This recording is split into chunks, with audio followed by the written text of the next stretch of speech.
The Drop with Frank and Brian is officially brought to you by Switch Suspension. Switch Suspension specializes in all vehicle chassis components.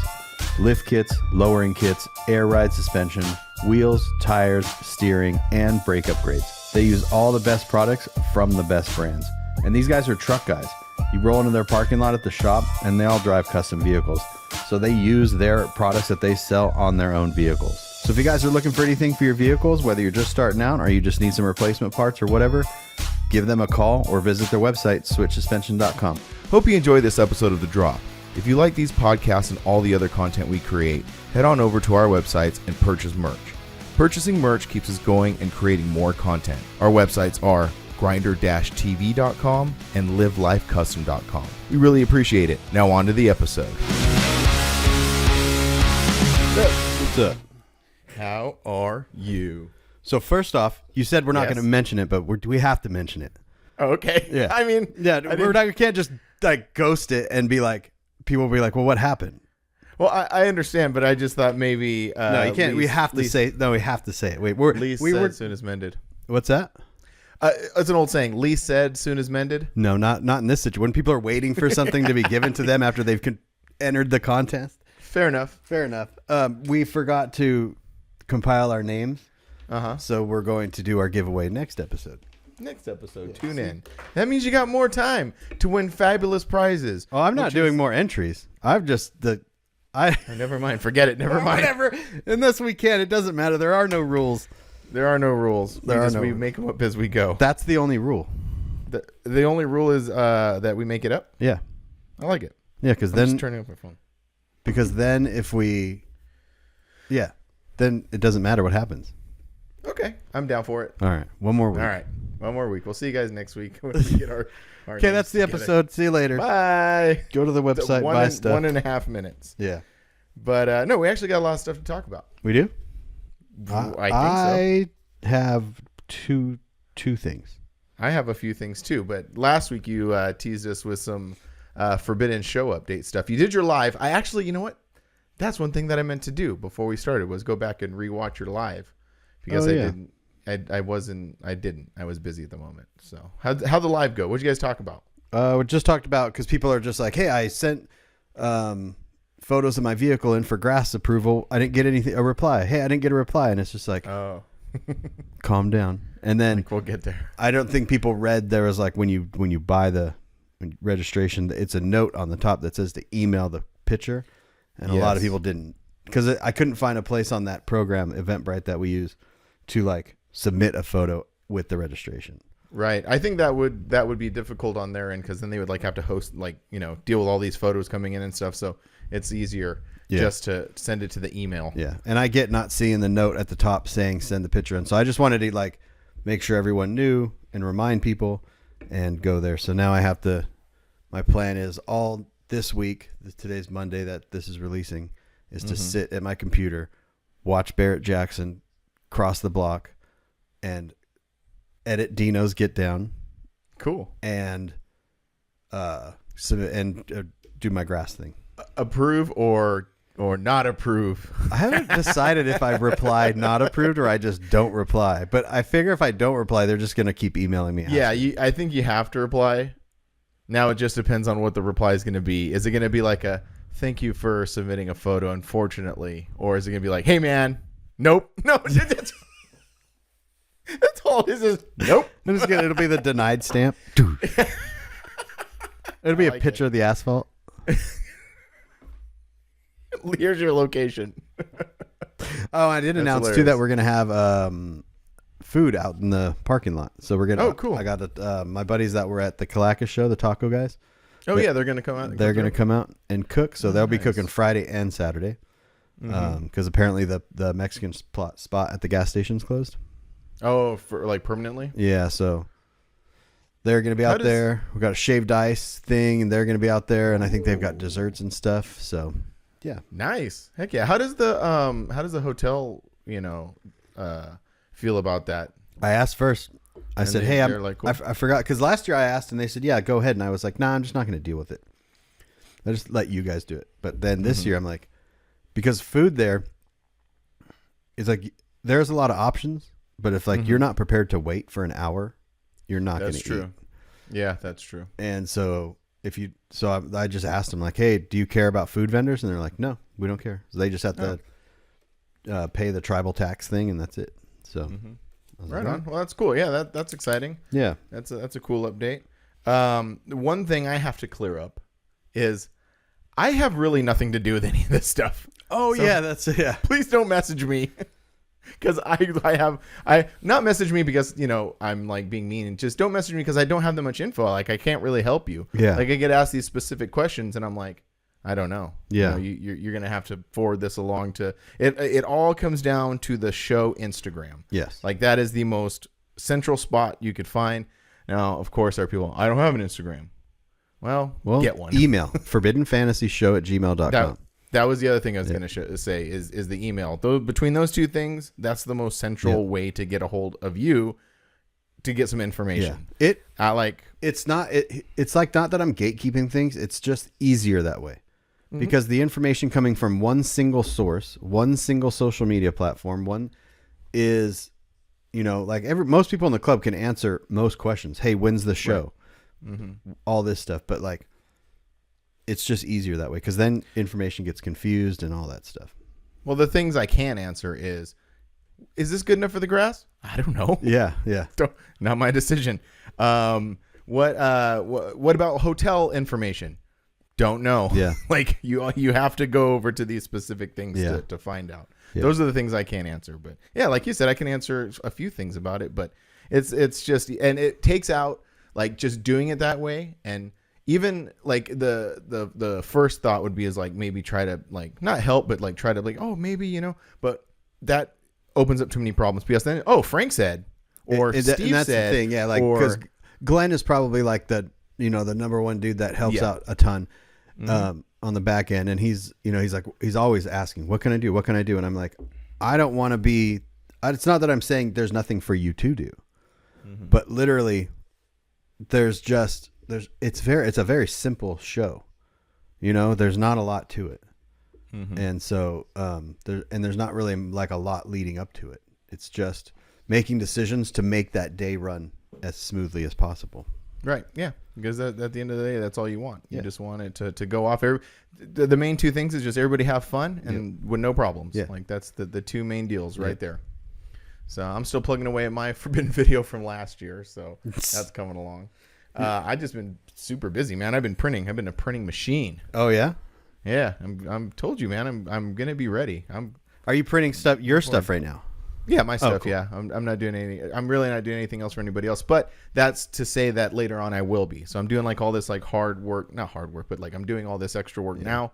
So later on I can accommodate people and things people need printed because people usually wait till about a week or two before LST and be like, hey, can you? Yeah, you know what we need to do? This is just a little behind the scenes stuff. Is we need to print new club shirts. And yeah, well the problem has always been is art. Yeah, that's the thing art too. Like I was working with Chris Rhodes, who's really good and really great, but the problem is he's an illustrator. You know what I mean? Like, and so like me and him can't sit there and go back and forth 100 times because I don't know what I want. That's not fair to him. So it's just like I just don't know what I want as far as a club T-shirt, and our logo's long and it's skinny, and it's just so I just don't know. And so I always go back like, should we print the pinstripe Chris one without the S10 on it? Like take the S10 off and just use the artwork and put the logo on it? Well, without the S10, isn't it just arrows? Yeah, but we could put the logo like underneath it. Oh, I see what you're saying. Yeah. Maybe. And that's the problem from my end too. Like I'll make you t-shirts right now, but we need to figure out what's going to go on them. And I'm the same way. I'm not an artist. I can come up with an idea, but I need someone else to execute it. And that's what I've really learned over this past like year or so. Is like start relying more on people who can execute those things. Yeah. And that's funny because like I was watching the Smoking Tire with Vin Tra on it earlier this week, and he had this, and I was like skimming and couldn't find it, but he had this really good quote about like utilizing other people, like what's your time worth to sit there and figure it out, or just have someone do it so you can move on to the next. That's what I was saying last year about the designs.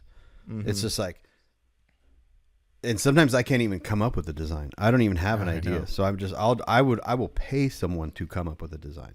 Right. You know, because again, time, that whole thing is just that.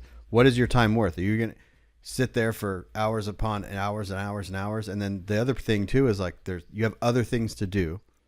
So you're not really concentrating on that. You're thinking about other things. And yeah, so pay the people to do that and save yourself a bunch of money. And that's a really good segue. If we're done talking about the show for a minute, we can come back. But that's a good segue into your Tacoma video this week. Yeah. Or last week. Yeah. I think that was, and that's what kind of got me started on, because I was listening to it and then I heard that quote and I was like, oh, this is exactly what Brian's doing. Yeah. Because in the beginning of the video, you said, you know, you could sit there in your garage and you could try to wire it and do all this stuff, but you may be going either making it harder than it needs to be or doing unnecessary steps. Yeah. When a person like Tanner knows exactly what to do and how to do it. Yeah. You know, so not only are you like saving your time, you're saving his time. Yeah. You're saving everybody's time Yes. by making this decision. Yeah. You know? It's the same reason going to Panda and just letting him do what he needs to do. And if he's like, hey, we could do it this way, but it'll save X amount of dollars, or we do it this way and it'll cost a little bit more, but it's the correct way to do it. And I just do it the correct way to do it, because I don't want to just cut corners or, you know, again, the time thing. Like the truck sat in my garage for a while. I took the front suspension off and I got it powder coated and I put it back on because I can do that. Right. It's already done. It just needs to be taken off and put back on.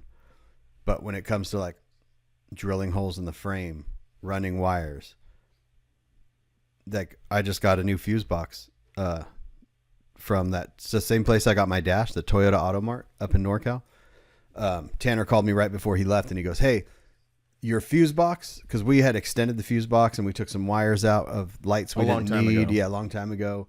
And he goes, it's going to cost you less to buy a new fuse box with a new wiring harness than it is to pay me to unfuck this one. Right. Yeah. You know, so Yeah. Uh-huh. So that's what I did. It was $300 for a wiring harness, and there it is. And then it's going to save him time, and he just boom, done. You know. Mm-hmm. So walk me through a little bit of the behind the scenes of this. So the simple plan was the truck, all the fabrication's done. It's entering this next phase of like wiring and getting it driving and going, and you have this plan and you already have the next step planned out, and you get to Tanner's and it all goes to just shit. Yeah, and it's funny because everyone like is messing with me like, man, I'm so sorry. Oh, that sucks. And I'm just like, it's not a big deal. Yeah. It really isn't a big deal. Like, so I took it to he called me and he goes, hey, bring it on over. I only got a couple weeks until I leave, so we can figure it out. And I was like, all right. So I took it over to him, and we push it on the side of his house, and he could just kind of looking at it, whatever. And then when he got it into the garage the next day, like later that night, he sent me a photo of like the thing, and he goes, and they just said, there's water. The motor's locked up. It won't move. It's not going to move. Waterlogged, basically. Yeah, well, it rusted shut. So the cylinders, everything's rusted. It won't move. But he got it to break free manually. But what happened was since it was rusted, one of the valves stuck open. So when the piston came up, it tapped the valve. Oh. And as he was... Oh, I didn't understand that part. Yeah. I thought that's why it got full of water was because when the valves was open and it just dumped water into the motor. Full of water because it was left out in the rain at some point in time. Mm-hmm. And on those motors, the spark plug tubes goes through the top of the valve cover. So it must have seeped through that. Oh, I see. Filled up with water. And I just didn't think that was possible. Like, you drive in the rain. Right. Why can't a truck sit out in the rain?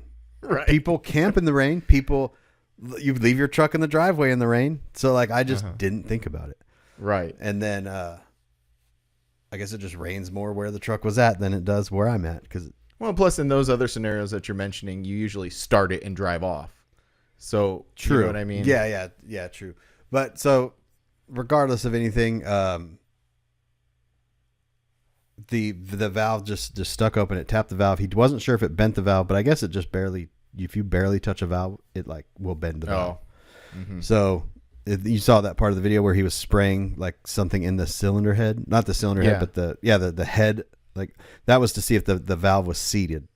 So he got the valve to see. close, and then he was seeing if it would leak out, and it did. So we got a new valve from the dealer. He put it in. And then just redo the head, basically. Yeah, and I don't know if he didn't like rebuild the head, but he put that thing in there and got a head kit and did something. I don't know. He just did something. Again, right back to what we were talking about. Well, the thing too with some people, he knows what that means. He knows what he's doing. Hopefully, Hopefully. No, he does. I'm pretty sure. He knows more than I know. So there you go, right? Mm-hmm. But so he works out of his house right now. He's building a shop and all this stuff, so he's kind of in a limbo mode. But I'll leave and then he'll work on it, and then so I can't sit there and film the whole thing. Plus I don't want to he's the type of person I'm not going to hang over his head while he's working on stuff.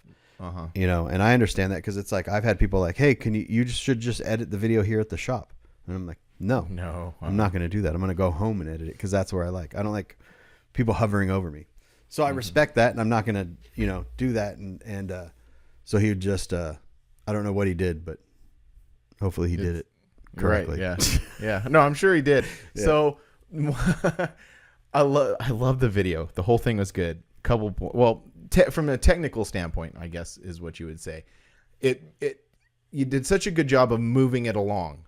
Like we didn't meander in one thing. Like you could have meandered for an entire 30 minutes on just this one thing with the valve going bad. Yeah. You know what I mean?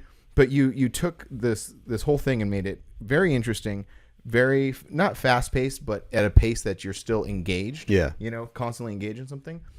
So I really like that part. And then I don't know if it's just me, but the hilarity that ensued, I laughed so freaking hard as the water was coming out of the drain plug and just kept coming and kept coming. I was dying laughing. It was so freaking funny. I wasn't there for that, so they filmed it on their phone. I was like, film anything on your phone that I can use, because like I said, I leave and come home and then they work into the night on things, because it's just there at the house. So yeah, that was definitely a thing of. So it was kind of okay. So that's kind of an interesting thing too. So you don't know. So they just give you this footage, and now you're just sitting there, and you get an experience and I'm experiencing it. If you heard on the video, you heard Tanner talking. He's talking to me on the phone. Oh, you're on the phone. Yeah. So Aiden, his nephew that helps him, that lives with him there, is filming, and then Tanner's on Tanner's phone talking to me here at my house. I see. And he's just like, it's still coming. It's still, there's something. And so I'm on the phone with him when he's telling me that. Yeah, that's hilarious. That's so funny. Yeah. And then again, unexpected things happening. Like how did it also just snowball into you guys deciding to pull the cab, to do the seam seal, or to do the finish and stuff like that? It was basically he was just like, well, what's your plan on this? And I'm like, well, I don't have a plan, because my plan was to get it running, take it to Alan, and have Alan do whatever was needed. Again, it goes back to that.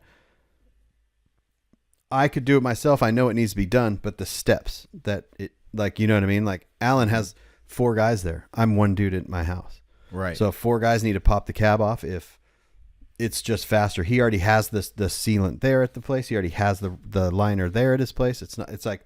So that's just my thing. Because I've done things like that in the past, and they go, well, I have a bunch of that here. Why don't you just use this? And I'm like, so it basically was, well, the head's off. He said, let's just pop the cab off real quick. And though it, we went and bought the Raptor liner. We went and bought primer. We went and bought the sealant. And that was one day. So we took the cab off. Oh, really? Yeah, we took the cab off. That night, it was seam sealed, primed, and Raptor liner, and then the next day I went over there and we put the cab back on. Oh, okay. All right. So this happened within a matter of 4 days. Yeah, that whole I assumed it was over 3 or 4 days or so.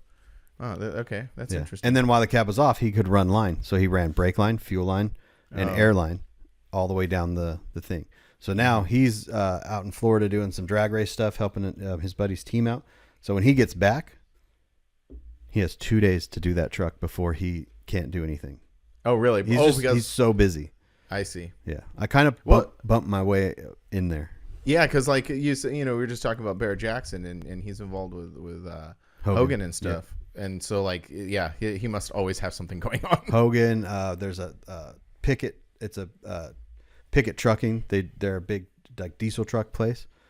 He's wiring one of their trucks. Like he just does a bunch of stuff, and he's just got this schedule that's all the way out there. So I appreciate getting in there. And, but yeah, so when he gets, in my truck right now, I have, the bar that goes, in the interior that's always rusted. So when you take your dash off, there's that metal bar that goes from side to side that everything mounts on. That's in the bed of the Maverick. I got that sandblasted. I've got the valve cover being blasted and coated. Oh, do you want to reveal the color? Because that was one of the things. No, I'm going to do it in the video. I'm going to reveal in the video. Okay, cool. All right, cool. I got the header being blasted and ceramic coated. I've got all this stuff. So when he gets back, he'll be. Just got to go slam together. Well, I'm going to get Aiden is his nephew that lives there, and he can put the bar back. He can do a bunch of stuff. But when Tanner gets back, it's like he's going to wire it and then get it. We're going to get it running. Cool. The funniest part about this entire thing is the way that the process of buying parts worked. Okay. So I dropped it off. I come home. He's looking over it and he's just sending me Amazon links. So my entire messenger, because I have my messenger on my big computer. So I'm sitting there and it pops up and it's just like, buy this, buy this, buy this, 2 of these, this. I'm literally making Amazon orders. I would make one with 10 different things on it. And then he would send me 10 more different things. So another order. And it's just shipping to his house, shipping to his house, shipping to his house. And then he'd send me down to the shop to get a fuel pump. So I had to go buy a fuel pump. Then this other place to buy this and this other place to get this. So it's like, but a majority of everything on that truck came from Amazon. That's pretty awesome. Even the exhaust, all the exhaust, the muffler. Really? It's all the exhaust is going to be done there too. That's rad. Yeah. So is that these are just parts companies who sell on Amazon kind of thing? I see. Like you can get GSI parts on Amazon. Oh, really? GSI battery boxes. You could get it. It's insane. Huh. That's as much as I didn't know that. As much as I don't like to support the big Walmarts and Bezos and all that, at the same time, it's just hard to get away from it sometimes. Yeah. Yeah. No, I totally get it. Well, that's real. That's all really cool. I had my opinion for the valve cover. What is it? I'm honestly throwing up between, actually now that I think about it, 3 different colors. Red, because I like the red because it's sort of like a throwback to the original color of the truck. I like the red, but I also like your idea of the black or maybe even like a gray, like the wheels. Yeah, like those 3 I'm feeling. Yeah, the Tuna's blue, like. Okay. Oh, by the way, his truck was quite the what would you call it? Co-Star. The Mazda, his Mazda.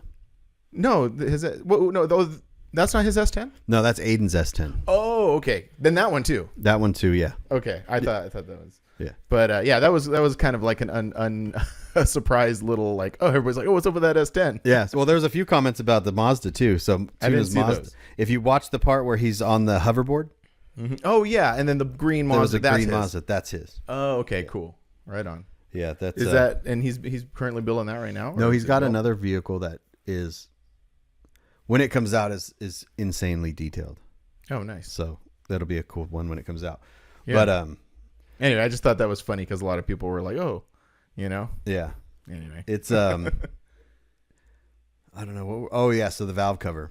Mm-hmm. The reason Tuna said blue is because of the blue logo. Oh, okay. But you really didn't pick that logo. That was just Eric's. It was just in it. It was hand Eric's. Me down. You got a hand me down. I got a hand me down. And I don't know if that's even going to be what goes on the truck. Right. As much as I like full big logos on standard cab trucks, that truck is probably going to end up with a smaller logo.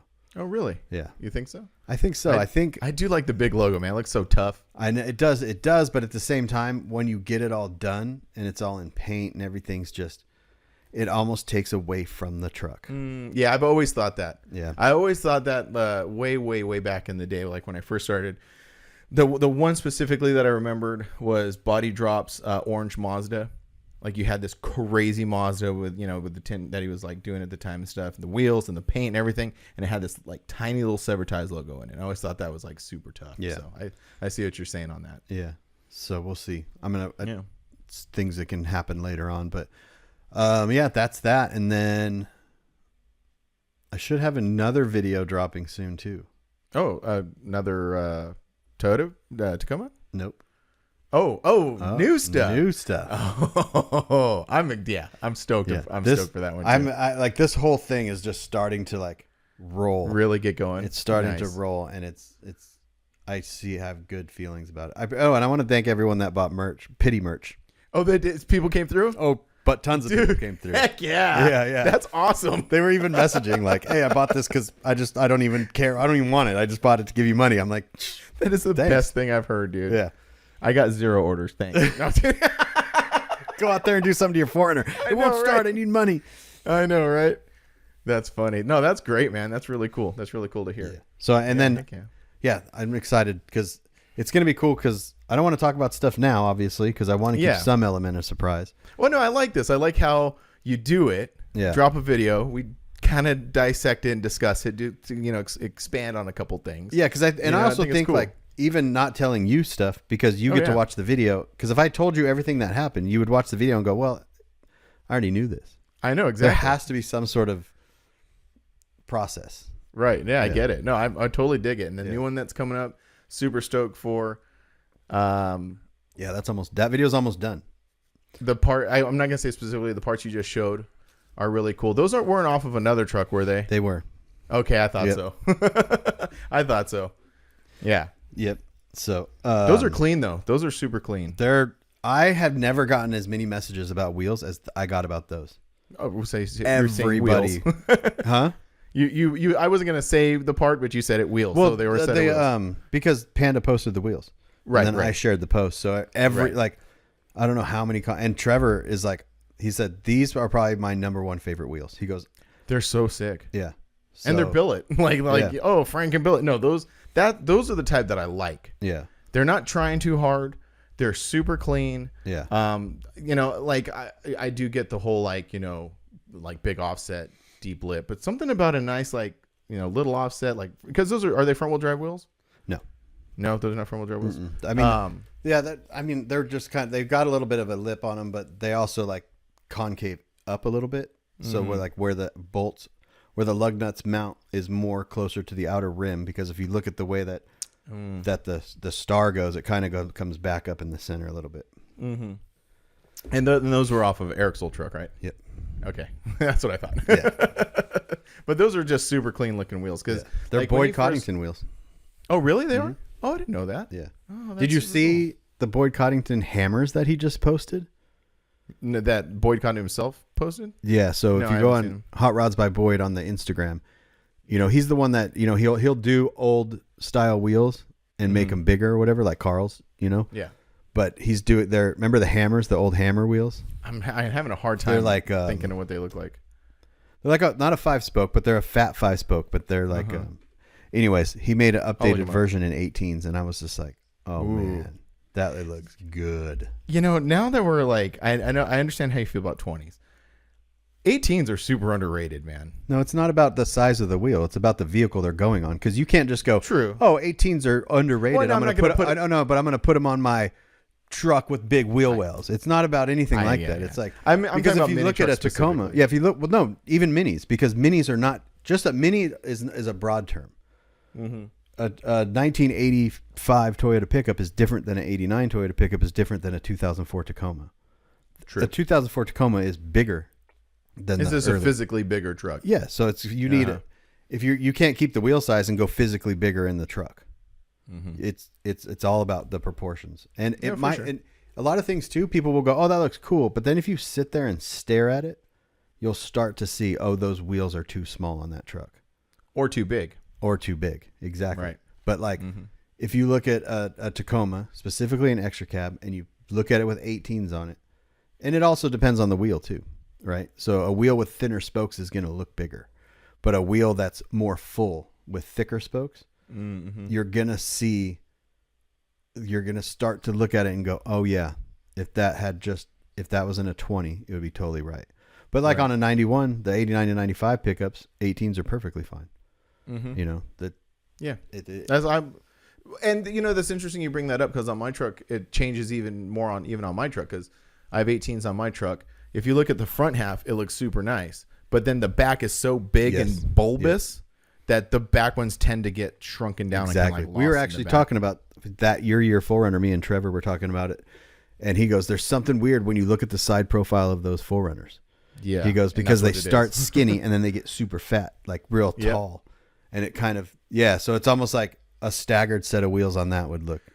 I've thought about that too, because like, you know, my love of Banks and everything like that, you know, I have a set of 20s, but like 20s wouldn't look good on that. But Banks wouldn't look good on that. Banks wouldn't look good on that truck either. No, I don't think because so. Yeah. it goes right back to the fatness of the back. Right. You got the fatness of the back, and you alleviate the fatness with a thinner spoke. If you put a fat wheel on it, now it's like fat. Yeah. Right. Yeah. It's like that makes sense. It's really weird because there's certain wheels that I love, but I wouldn't put them on a truck that I love because they just don't mesh together. Yeah, but no, that's a great point. So, but because I like Banks too, but it's like on that truck, it just might bloat it up or so. I don't even. No, I think those wheels are if I was to like. I would go with another exactly what you said. I would go with another skinny 5-spoke wheel, you know, like those ones that you showed, or like something similar to that. But I think the wheels on that truck are the ones for that truck. Yeah, pretty much. Yeah. Like I think those are pretty set. I would like to be like Ben and just like swap wheels and try. Well, that's the thing is like you just have to, if you find good deals on Marketplace on wheels, you're like, oh, I think these are cool. You could get them for fairly cheap. You know what I mean? Finding good deals, just throw a set of, you know, tires for 18-inch wheels are $300.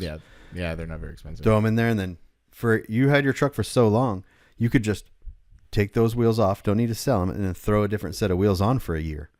That's true. It would change up the whole look of the truck. Doesn't matter what it is, and that's what I want to do to the Tacoma. I want to, like, if I find some stuff on Marketplace, I'll be like, let's see what this looks like. Throw them on there, rock them for a couple of shows.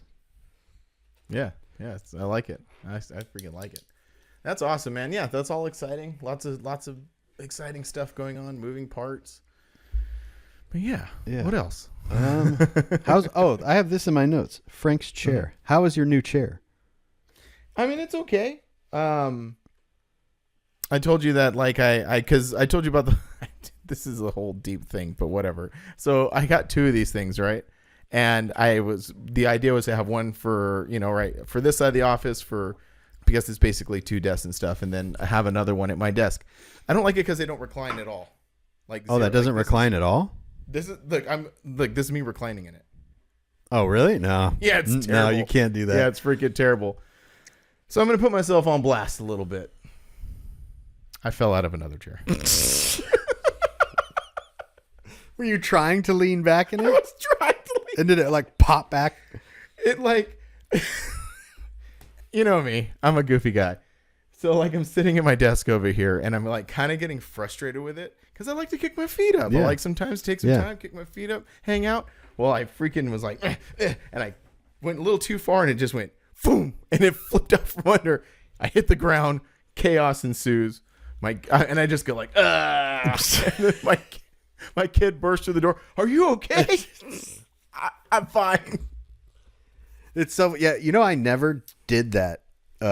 Lean back and put my feet up on my desk until I saw you do it. Oh, that's all I do now. Oh yeah, I know, it's great. That's it. I have this monitor. I grab it. I slide it closer to the side of the desk right here. Yeah. And that monitor stays there with YouTube, and then that monitor there. That's what I work on. And I have this little thing, like a pot holder. Oh, okay. My grandma made this years ago. Okay. And it just sits in here, and I put it right here where my feet go, so my feet have a little resting pad. Nice. Nice. So I fall out of this damn chair. The kids run in. Chaos ensues. Needless to say, I just rolled that one out and got because I had taken like both my old chairs and threw them out. Like they were. Oh, so you got 2 new of these gaming chairs. That's what I'm saying. I had 2. I had one for like a podcast desk and then another one for my normal desk. Yeah.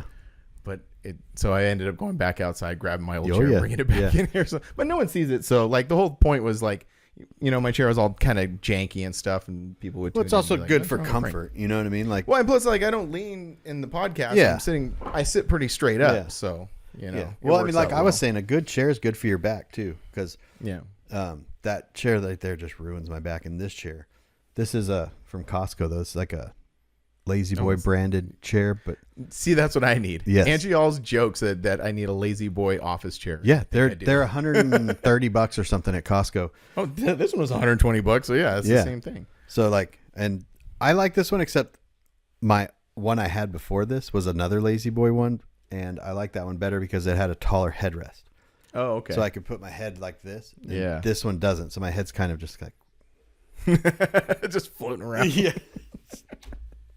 Well, so that's the chair update from over this side. But yeah, in my notes today, I got a couple other things going on. Okay. Number one is Erica and Jose, Riding Low Magazine, have put out their show list for the year. We went over shows a couple episodes ago, did our best to kind of like, compile a good list, but nothing beats Erica's work that she puts into her list. And I mean, it's so big it is almost not. She actually needs to make two or three. Me and her talked about this the other night. They're so tiny, like it's hard to read. I said, this is going to need 2 pages. And she goes, yeah. Or 3. I said, you're dealing with guys that all need reading glasses now. That's true. Yeah. So true. like, you can't see anything. And so she said, she said, it's definitely going to have to be 2 pages. Yeah, so that's out now. So everybody who asked, what's going on? Where's the shows? We did our best, but that's where to find it. Yeah. Specifically, like, and what's interesting, it's not just like, I don't want to say, well, however you want to take it. Like, it's not just the shows that, we talk about that we're going to go to. I mean, it is like random shows. Yeah. Like in, I don't know, Kansas or something. You know, there's a show going on. She puts a lot of work into that thing. So that's out now. Go check that out. And then I got a really interesting message from, and I didn't, unfortunately, like, I didn't know his name, but let's see if this name for you rings a bell. A Mr. Alan Castile. Mm-hmm. Okay, so I don't know him personally, so I didn't know exactly who he was. But anyway, so he messaged us, and because we were talking about Daddy's Customs, and we were talking about like the Toyota that he built that was all could jump off the ground and stuff like that. So he actually sent me this pretty long message, or us to the drop, this pretty long message that kind of gives a little backstory and detail to all that. And it's a really good story. I asked if we could share it. He didn't respond, so I'm just gonna go ahead and share it anyway. But bear with me. I'm gonna read straight off my phone. I know some people don't like that, but it's a good story. So Alan, he says, "Hey guys, just finishing listening to your Christmas episode, and here you talking about my old shop, Daddy's Customs. I started with Jason, known as Chico, and in my dad's garage. Way before we started Daddy's Customs, Chico and I started a club called Under Pressure. I'm pretty sure you remember it. We were kind of laughing. We were kind of a laughing stock of the mini truck scene. After about a year in the club and building in my dad's garage, we overgrew and had to open a shop, and that's when Daddy's Customs was started. Once the Pro Hopper was built and established, the shop's name... I'm sorry. You have to bear with me, too, because I'm kind of an idiot. He says, once the Pro Hopper was built and established, the shop's name, I think... Okay, I'm sorry, just the way he wrote it. Once the Pro Hopper was built and established, the shop's name, I think the money got to me and Chico because we started butting heads, and he went one way and I went the other way. It's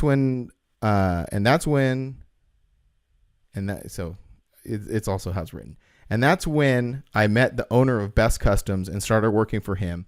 And he taught me the right way to do air ride and hydraulics. On one of the rides, I got to help do the air ride right, which was on Flankenstein. Oh, that S10. Yeah, that's cool. And then he says, when the owner decided to go back to his main job and close Best Customs, I went back to Fin and Flames to work for my uncle at his body shop till Tony and I opened up All Out Fabrications and Audio in Glendora. He was my business partner with Tony until my grandmother got sick, and then I had to move to Vegas to help my dad take care of her. Maybe we don't need to go into that. Just been out here tinkering and on rides ever since. Just wanted to give you a little history of my time at Daddy's Customs, the 4 shops that we used to compete against: LA Customs, Kids Customs, and Fat Fabs, and then towards the end, MIC.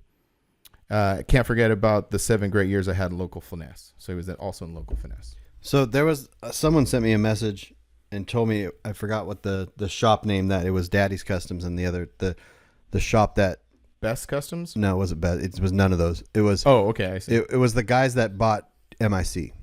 Oh, I see. Yeah, that's what it. Yeah. Okay. Mm-hmm. Yeah. They're the ones that always used to compete together. Mm-hmm. And then they ended up buying Master Image Customs. Yeah, it was really interesting. He also sent some photos that, unfortunately on Instagram, like if you don't do a specific setting, they disappear. Yeah. But I was able to check him out, and he sent me these really cool photos of like some of the earlier when he was like drilling out the bags to dual port them before like dual port bags were a thing. Like he was making his own, and then he was like sending me pictures. He's building a new truck now, so he's got some projects going on there. But it was really interesting. It was just kind of cool to hear, kind of like from the source on how all that went down. Yeah. That real prevalent time back then of this like cool air hopping, craziness that was going on. Yeah, for sure. Mm-hmm. I thought that was interesting. Yeah. I want to shout out a YouTube channel real quick. Let's do it. It's called Inspired Existence, and it's in Australia. And he's been at it for a long time. And he just released a video of 4 guys sitting down talking about stuff. So go and check it out. It's really cool. I actually need to finish the video. I started it and I was like, okay, I need to finish this, and I got distracted doing something else. This week has been really busy with Barrett Jackson coming in. Mm-hmm. People are like, can you make, like, I did 3 videos for Hogan, and then I did 2 videos for someone else, and I was doing photo shoots of trucks. Like, it's I always forget about this time, and I need to adjust that for next year. But right. Oh, so yeah, okay. I didn't think of that too, but yeah, that makes total sense that all this stuff is going down. Are you going down to Barrett itself, or are you just doing a lot of stuff like outside kind of stuff? Just outside kind of stuff. Just a lot of people are starting to put TVs in front of their vehicles that are on display, because these vehicles at Barrett, once the vehicle goes to Barrett, it's no longer the owner's vehicle, so you can't move it. I don't know who's going to buy it, so I can't shoot the vehicle afterwards if they want. Like if a magazine wants to shoot it, or the shop that built it wants to shoot it, it's gone. And so it's like, and then they finish them right up to the end of it, right before it. And so now they're just like, could we get this shot? But a lot of people are putting TV screens in front of their vehicles to show it driving, to show underneath, to show the interior, to show it operating and stuff. Like, so it's pretty cool. That's awesome. Is that like kind of like a newer thing, or has that been going on for a while? I don't know. Hogan, I've been doing his videos on his stuff, I think, for 3 years now. And he said that it's becoming more of a thing. Like in the screen, like I scroll up like credits, like what's done to the vehicle and stuff. So if you're a potential buyer, you're standing there in front. The potential buyers go there. They walk around the vehicles. They look. But if the owner of the vehicle or the builder is not there and they have questions, they could look at the TV screen and they go, oh, it has this. Oh, it has this. This is the rear end that's in it. This is the whatever. So that's really cool. That's an awesome idea. I wonder if that kind of sparked. Do you remember? I mean, obviously you remember, but when you made the video of the truck with a diesel in it, wasn't that like a similar situation? No, he just wanted that to show. He just wanted a video to show off that truck. Oh, okay. But it was going to Barrett a couple of weeks after we did that video, so we had to film it at that time too. Right. Yeah. Okay, well, that's awesome. That's really cool. Yeah. Now, and you get to see some pretty amazing vehicles. Yeah. While you're doing it. Yeah. That's always the most exciting part. Yeah. Is seeing all these incredible trucks or all sorts of vehicles being built. Oh, and you also sent me that picture of that 55 Chevy that fell off a 4-post lift. Yeah. That's wild. So 4-post lifts, you don't have to bolt them to the ground. They balance themselves. But like the ones that Fat Fab brings out to LST and they put the truck on it and stuff, like it always just makes me, because it does make you a little uncomfortable. It does, because you can push those. They get a little wobbly. And they'll get a little wobbly, especially the really cheap ones. Like my buddy has one in his shop that they just bought to store a car on, and he goes, "Watch this," and he touched it, and it just went boom, boom, boom, boom, boom. With this $300,000 vehicle sitting not on his, on that one, whatever that 55 Chevy is worth. But if you look at the pictures of that, look how high the platform was when it fell. It was all the way to the top. Oh, I see. So it just had a super high center of gravity. Yeah. So do you know the details on what tipped it over? Nope, or I don't know anything. Someone, Jason from High Test, sent me that picture. Jeez. You put all your investment into this one vehicle. I mean, I guess that's what insurance is for. But well, I think that so Barrett Jackson is like SEMA now. So they have vendors and they have manufacturers and like Chevy's there and all these companies are there. That I think was it was either this would be really bad if it was. I don't know the details. Imagine if that was the Lyft company. Promoting. Oh man. Because you see that at Dino's, there's an LST. I think there's a company that actually promotes their lifts, and they Right. display. I thought that was the whole point. Yeah. Yeah. I thought, like, especially the ones at LST, I thought that was the point. No, the Fat Fabs one at LST is Fat Fabs to show underneath the truck. Oh. But they have they do have vendors at these shows that bring lifts out, put vehicles on them, and display them. So they have a fancy vehicle. So imagine if that was a lift company but it could have been anything. You just wrap it up at that point. We're done. Yeah, I'm gonna start a new company now. Yeah, I know. We're gonna leave. We're not a Lyft company anymore. Yeah. But was it you that said what if someone was underneath it? I didn't say that, but that is a very good point. Someone replied to that, and they were just like, "Yeah, what if? Like, because what would tip that over? It's indoors. I bet you something hit it like a forklift because it was setup day." I swear, and I can go back and look at the picture. I swear there was a forklift next to it that looked like knocked it over. It could have been a forklift moving stuff after the fact, right? Yeah. But also another thing to think about, since so I guess we're being up on the Fat Fabs guys a little bit, but like I didn't know they brought those lifts in. So wait, they disassemble the lifts, they bring them in, they assemble the lifts, put the truck on it, disassemble it, and I'm pretty sure they use it not one time. I don't know if they disassemble it or they just take a forklift, lift it up, put the lift on the trailer. Oh, and then they can actually fully intact, fully intact, and because you can just at that point in time you could just drive a car onto the trailer with the lift on the trailer and strap it all down, and then that's a good you just need a forklift. But to be fair, when they display those, all four of the legs, the platform is low, so the center of gravity isn't. Like, so if you jack that lift all the way up, and now these legs, are like, they're just like this. Oh, yeah. That's really sketchy. So I don't know why that lift was that high. Maybe it was just a temporary thing and they were moving stuff around because it was so high, getting stuff into the booth under the thing. Mm-hmm. But that was pretty wild. Yeah, that is. When does Barrett Jackson officially start? Monday. Oh, Monday. Okay, yeah. Cool. Yeah, I never really tuned in myself. I don't really watch, but it's always fascinating. We had a discussion. I don't know, it was like last year, the year before, but we had a really good discussion about Barrett Jackson and vehicles and cost of vehicles. And I have a whole list of lots that vehicles I've photographed, vehicles I've filmed, vehicles my buddies have built. I just shot a 4-wheel drive K5 or not K, whatever the 4-wheel drive Blazer C10 last night. The red and orange or red orangish one? No, it was a black one. Yeah, I found do I have a picture of it? I can show you real quick. There's a bridge that I found in Mesa, and there's nothing. It's just a bridge over the freeway, but that's it right there. See it? Oh, that's awesome, man. Yeah, that's super nice. That's cool. That's really exciting. Yeah. Dude. So, but it's funny because Saturday's the big day, right, for all the things, and I freaking we're going tomorrow or next? No, Saturday? Next Saturday. Next Saturday is like the big day for all the that Brian Val's dualies going Saturday. All the Hogan. Oh, he's stuff. selling that, huh? They're selling the dually and that blue Suburban, that matte blue Suburban, his wife's. Mm-hmm. Oh, really? Yeah. Oh, that's interesting. I thought there was. I know the dually was like its own build, but I thought the Suburban had like a lot of sentimental value.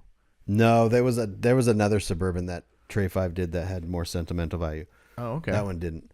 So we're talking about the same matte blue one with the full rag top in it and stuff. Yeah. Okay. Yeah. Yeah, that was no sentimental value there, but it's so funny because everyone has their wagers of what's going to go. Yeah.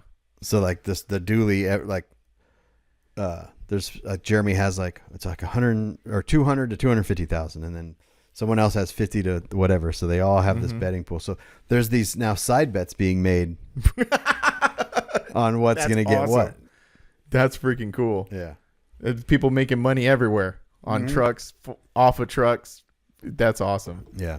Do you let's kind of talk about that a little bit, because the last time we had this conversation, the reason we were getting into it was because Frank was selling his gold C10 back then. Yeah. And we had this interesting conversation about like, values of trucks and what you do to them. The dually is pretty, I think the dually is pretty like straightforward. Hits all the boxes. Right. That's the point. Yeah, that's exactly what I'm saying. Yep. Like it's pretty straightforward. Like cool truck, cool paint, cool The wheels, Suburban everything. does not.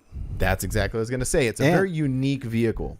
It's got the interior is cool. So the thing with the Suburban is the unique parts about it that if you're ever going to build something and you're going to sell it at Barrett Jackson or Meekum, you have to like take a little bit of your emotions out of it. Which I would imagine is super hard. Yes. Because you have a lot of money and a lot of spirit, whatever you want to say. Yeah, I get it. So that truck being matte blue is one. It's different. Lime green. It's got lime green accents in the interior, lime green accents around the pinstriping on the outside. And it's a manual. Oh, it is a manual truck? Yeah. Oh, no way. So interesting. Yeah. Well, and my thing was like also the full sliding rag. Like, yep. Not a lot of people are super down for that. Yeah, but I mean, if that truck was red, or if that truck was black, or if that truck was white, or even if it was just matte blue without the lime graphics and stuff, and I'm not. Oh, I do remember now. Yes. Yeah. And then and the manual transmission. That's an interesting choice. Yeah, yeah. It's Mickey's truck, Brian's wife's truck. She wanted the manual, But some of the times it's those things you go, nah, this is going to be cool, and then later on you go, yeah. But the dually is blue and white. It looks traditional. Mm-hmm. They didn't modify too much stuff on it. It's got a Cummins diesel in it. The diesel, that's a big selling point, I think, for that one. It's got super nice, like brown interior. So like it checks all the boxes. Right. Like if you would do that and paint it like bright green, then you're losing. Oh, yeah. You know what I mean? So there's been C10s that have gone through and only got like 125 grand. There was one from Severed that went through 2 years ago, I think. Right-hand drive. I remember that one. Teal, all this stuff, and everyone's like, "Oh, you got robbed." But taking something like that through Barrett is a gamble. Mm-hmm. You know what I mean? If you're gonna take something, that's scary because your audience is super limited. Well, and that's what I was gonna say, because like we kind of like came to the conclusion that a lot of these trucks or a lot of these vehicles that go through Barrett are almost like money placements. Yes. People parking their money in different investments and vehicles and stuff. And yeah, you want to park it in. It's like investing in like the stock market, I suppose. Mm-hmm. Like you can invest in like this new company that's kind of crazy, that makes a crazy product. Like imagine Facebook back in the day. Like no one knows what Facebook is, but it was crazy, but people took a chance on it and did it. Or you take the safe investments, which is like, yeah.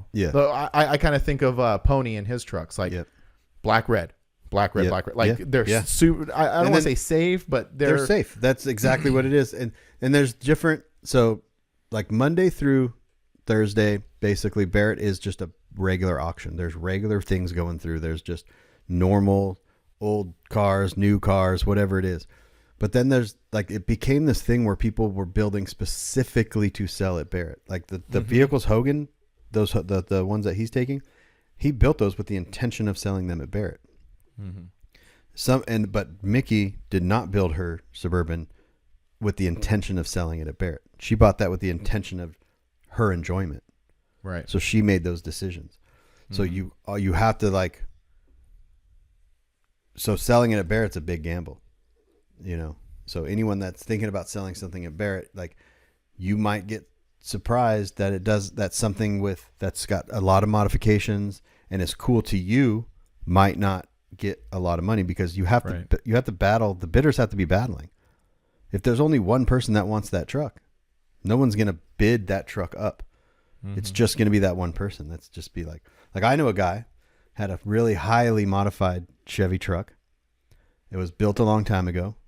And when you go to Barrett, you sign over the pink slip to Barrett and it's no reserve. So if you put a reserve of $200,000 and it doesn't hit the reserve at like Meekum or these other auctions, you just take the truck home.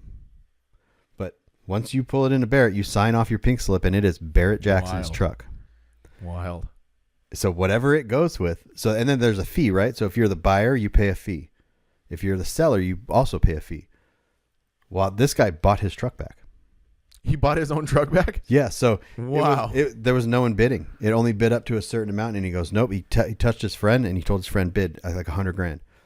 And he did. So Really? he paid the seller and the buyer's fee to buy his truck back to hopefully sell it later on for a higher price. Oh, okay. Okay. All right. So let me see if I can dissect this real quick. Yeah.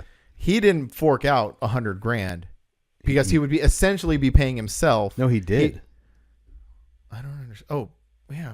Okay. Well, no, he didn't. Right. But he Yeah, still had that's to what I'm pay. trying to say. Yeah. He still had to pay the fees. That's basically what. So Yeah. basically, what he was out was the fees. He the wasn't fees. out like $100,000 buying his own Yeah, truck back yeah, because he was still the owner. That's that's really interesting. It is. And it happens more than people know. Interesting. And then there's also games people play too, like where they'll be like, hey, if someone's bidding on a truck, you have someone bid too. So then you try to get the next person to bid up. Wouldn't that be almost like against the rules? Like, are there rules against that? I don't think there's rules. The only rule is if you bid and that person does not bid on top of you, then it's yours. Then you buy it. Interesting. Yeah.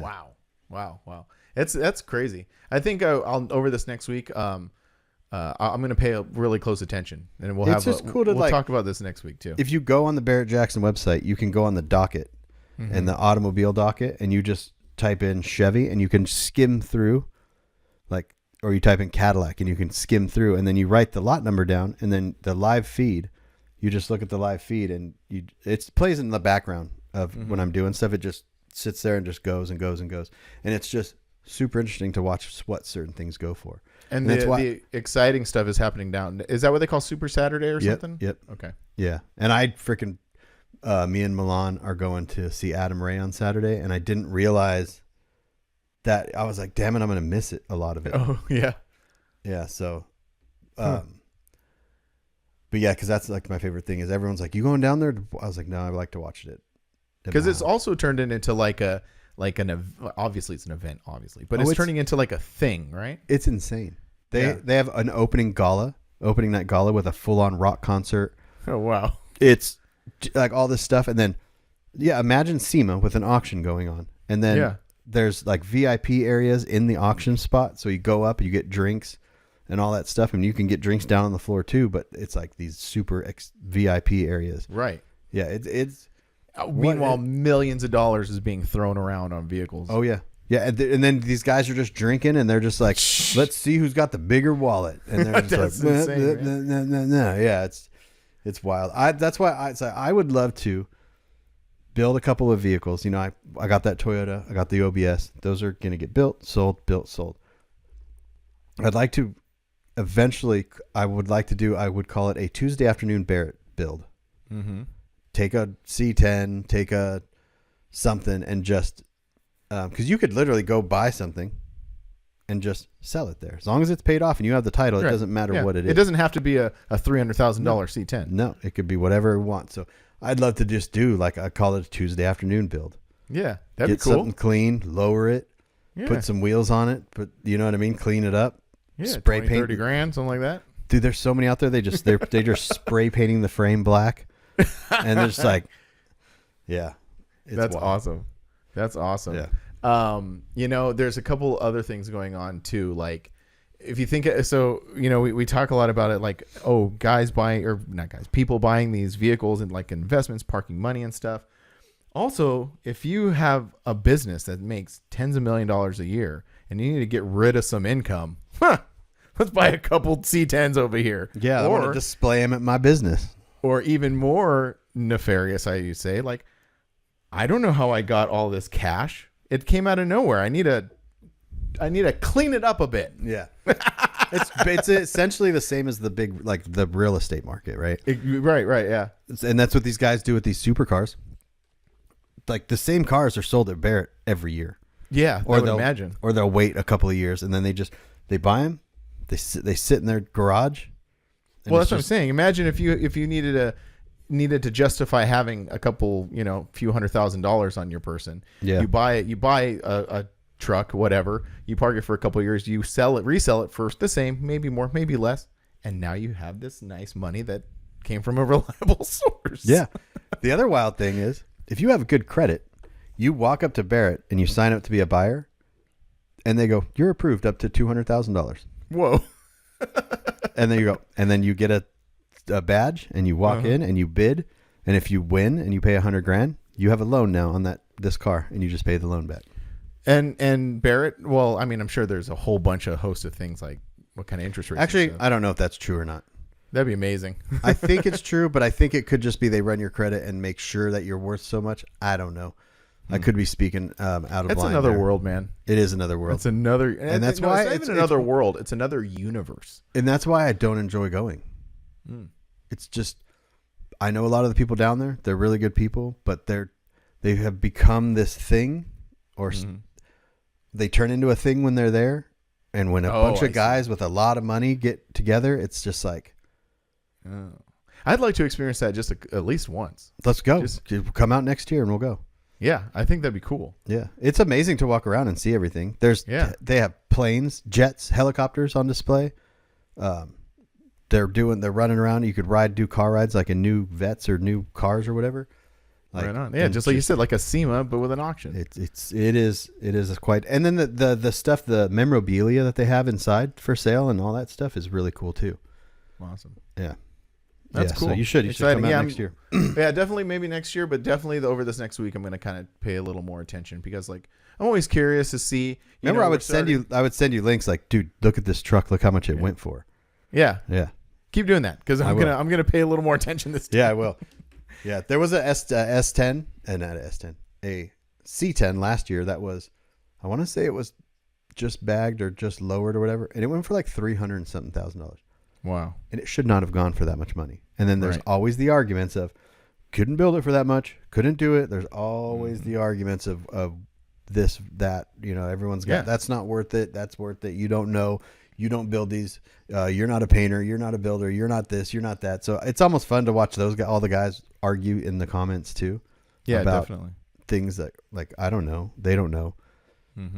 But it's pretty good. What I'm kind of curious because I actually had this in my notes for at some point to talk about. But saw Carlos posted up something about Mecum. Is that how you pronounce it? Mecum. About some like JDM cars that have sold. Oh yeah. And we talk about like kind of like this like transition between like the new generation of car guys and the old generation of car guys. Yeah. Well, our generation of car guys who grew up with Type R Civics are now have a lot of money and are spending $70,000 on a CRX. And they don't want a freaking '69 Camaro. That thing's lame. They want a dope ass CRX all hooked up. That's why you're seeing the C10s become popular. Because that's what they grew up driving around was trucks. Yeah. Or their parents grew up driving around in trucks. And then in the 70s is when the Japanese stuff started coming in with the Datsun trucks and that stuff. And in the 80s it really grew. So if you were born in the late 70s like me and the early 80s, mid 80s, now you're going to start to see this nostalgia. Right. And then the rarity of those cars, because those cars were more thrown away than the Camaros were. And they didn't make as many of some cars as they did C10. So the rarity of like what's the chances of a pristine CRX being around right now? Oh no. Yeah, I know. Right. And now if there is, they're worth a lot of money. Yeah. Yeah. It's wild. There's one other thing I was going to say about that. Dang it. It was a good thought. And now it just ran out my brain. Dang it. Oh, sorry. That was very loud. The meme where it's from Fast and the Furious, where the two guys are in the Supra, and then the Lamborghini pulls up early, like, oh, how much is that thing? More than you can afford, pal. It's the other way around. Yeah, it's that Supra is worth so much money. Well, it has equaled out basically. Well, yeah, but you know what I mean. Before in that time, it was like, oh yeah, it's a cool JDM, cool car, but it's not worth what we perceived as a Lamborghini. It's like a very expensive car. It was a Ferrari, by the way. Whatever. Same thing. just to clarify before the commenters started to come in and sorry. Yeah. Yeah, but no. Yeah, well, yeah, definitely I want to pay a little more attention, and we can discuss that. It's just a fun thing to watch. Yeah, definitely. As car guys, as car people. As car people and as like people that are into mini trucks, they can see like, oh, maybe especially the 4-wheel drive stuff. Like if you have 4-wheel drive Toyotas and stuff, they're worth so much money. And there was a super clean Mazda that went a couple years ago for like 20 grand. This was like 5 years ago. Like a B series? Yeah. It was a low mileage B series Mazda. It's completely stock.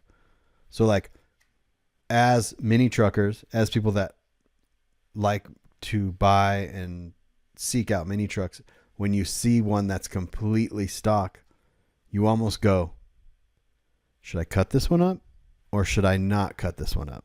And you've said that before. Said that before. We're getting to a point now where you can have a super clean 86 extra cab Toyota, and if it still has that flannel-like interior in perfect condition, lowered a little bit, maybe set of wheels or whatever, take it to a show, and people are like, wow. That's gonna get those will start to get more attention, or just as much attention, if not more, than the body drop truck next to it. Yeah. Because if I walked up and I saw a pristine 84 to 88, especially a trim with like power windows and stuff, oh yeah, and all that, I would be more blown away by that and sitting there staring at that than the body dropped Toyota next to it. Because we've seen all the body drop trucks, we've seen all this stuff. Yeah. So, and also, even more mildly, I don't know if you saw my post this morning, but about that Tacoma I saw this morning. I don't know if you saw it. The thing was like super clean. Like it looked like a brand new truck. And then what was even funnier is, I don't know if you noticed, but it looks like he bought off a lot and it had a temporary tag on it, like a dealer temporary tag. It almost looked like a brand new, Tacoma. And what's funny is, and I don't know if anybody got the joke, but like I said, yeah, it's a brand new 2003 Toyota Tacoma. So like, I don't know if have you ever heard of a guy named Joe Coy? Yeah. He's a comedian. Okay. Yeah. So he has a whole bit about when he goes to Hawaii and these guys talk about their brand new truck and it's an 03 Toyota Tacoma. So I thought that was funny. Anyway, to explain that joke. But anyway, yeah, next week we'll get more into some Barrett stuff. I think that'd be cool. We should. Yeah. What we'll do is, because when we record next week, it will have gone for 4 days already. And while it's going by, I'll just highlight some things. If I see any mini truck things, or if anyone catches anything from Barrett that they see that's interesting, let us know. Let us know what you guys are finding interesting. Yeah, because you can. They live update it, so when the truck goes across the block, you can go back to the docket on the website, and it'll update what it sold for really fast. Oh, cool. So, and does it have like video usually that goes with it, or is it just like a text thing? So the website just has pictures that you submit, or you can actually take your truck down to Barrett. They have a full studio there, and they do a video shoot and a photo shoot. So they'll just, right now, you can go see what's going to happen. What all the cars are already submitted. So they have the docket from 1 to however 1,300 cars that they auction off. And you can see all the photos and everything. But then there's the price on the bottom's blank. And then until it sells. They populate that once it sells. Oh, cool. So awesome. It's really interesting. Yeah, sounds fun. And it's never like fair, maybe. It's never consistent, because one that should have gotten a lot more money doesn't, because the people that bid on it. That's why it's like when you sell something there, you have to do your due diligence to promote it. Oh, I see. Because if you don't, and you just go, oh yeah, this thing should be sell for this much, and you don't do any promoting at all, people look on that docket, they look on the internet, they look on all this stuff to get information on these things that are for sale. So if it goes across the block and you don't get anything, it's because maybe the person buying the next one wasn't there or whatever, like to bid on it. Or like you said, doing your due diligence to promote. It's a product. You got to promote your product. Yeah. I remember an interesting conversation with Doug DeMero, because he runs Cars and Bids. Yeah. And so he was, I don't know if it was on one of his videos or some podcast. I don't know. We listen to everything, right? But he was, going into detail about like people submitting their cars. Like, just because it's a cool car doesn't mean that you should not take the time to promote it, and people would upload crappy pictures, that's a big thing, like dirty cars, like that's on you. Yeah, there was a Blazer that was built and went through last year, and it did not get as much as it should have. Probably the photos were garbage. The person did not hire a photographer, and he did not take the time. He just pulled out in the driveway and took a bunch of photos.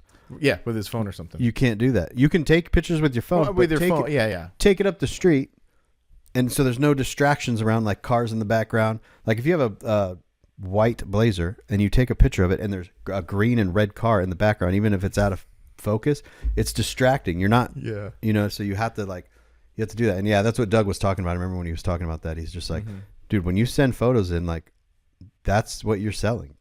And part of that conversation was, because he does the same thing that they do. He offers a service. Well, he'll take pictures of your vehicle and stuff. Yeah. And some guys are like, I don't need that. No, I'm not wasting my money on that. And he's like, well, okay. It's not like I run this website and I know what I'm doing. Yeah, exactly. So yeah, that's an interesting way to look at it too. It is. But, You got any more notes? no, that's it. Anything interesting? Are you excited for the reunion? Oh yeah, definitely excited for that. Me too. Definitely excited for that. I'm really looking forward to that. That's going to be a lot of fun.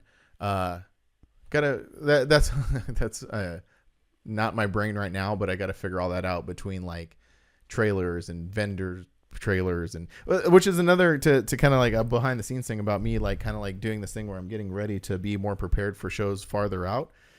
There was always this problem, like a couple times last year, we were like, oh, you know, if I could use the trailer, and you're like, well, yeah, that's no problem, but then you got to like figure out about your vendor trailer. And I said, well, I got to do inventory and reprint. If that's all done, I can just, you know, leave that somewhere, you know? So anyway, lots of thinking going on, but yes, I'm excited for that. Hell yeah. I got to buy a battery for my truck. The batteries. On the Titan? No, on the 4Runner. Oh, on the 4. Is it toast? Yeah, they don't last very long. I have this like in where it's parked. I have probably about 6 batteries. I've just been saving them. I don't know why. They're like little trophies for every battery I've killed in that thing. Why do they go bad so fast? Because they're too small for the truck. Yeah, you've seen the battery, right? Yeah, they're really tiny. I mean, I wouldn't even consider it a golf cart battery. No. It's very, very small. Yeah. And I don't know why. It just is. But they're like $60. So I just keep buying them, dumping them in there. It makes runs the truck, runs the compressors. If I think though, if I added audio, that'd be too much. Like you're gonna have to bring you have to bring it out here and go to Tanner's, and then he can rebuild your motor while he puts a new battery in your truck. Exactly. Yeah, that sounds like a plan. But anyway, all right. Yeah. So go to our website, buy more stuff from Brian, so you can build more stuff. Yeah, and look, I have like a lot of banners and stuff on there too. So it doesn't need to be shirts. It doesn't need to be shirts, and could be anything you want. Lots of banners. And buy stuff from me too. And buy stuff from Frank. Anyway, all right. Next week. Bye.